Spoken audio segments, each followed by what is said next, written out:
எடப்பாடி மூலப்பாதையிலேருந்து ஒரு ரெஸ்க்யூ கால் கூப்பிட்டுருந்தாங்க. அவங்க கிணத்துக்குள்ளே ஒரு 20 நாளாக ஒரு பாம்பு இருக்குது, அது உள்ளே தான் இருக்குது, வெளியே வரத்துக்கு வழி இல்லை, வந்தீங்கன்னா பிடிச்சிட்டு போயிடலாம் அப்படின்னாங்க.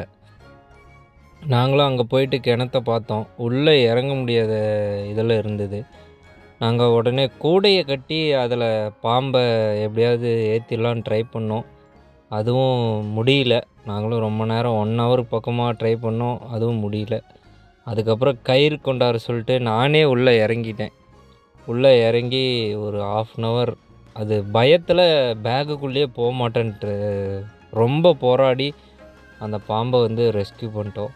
உள்ளே இருந்தது ஒரு ரசல் வைப்பர், அதாவது கண்ணாடி விரியன் பாம்பு.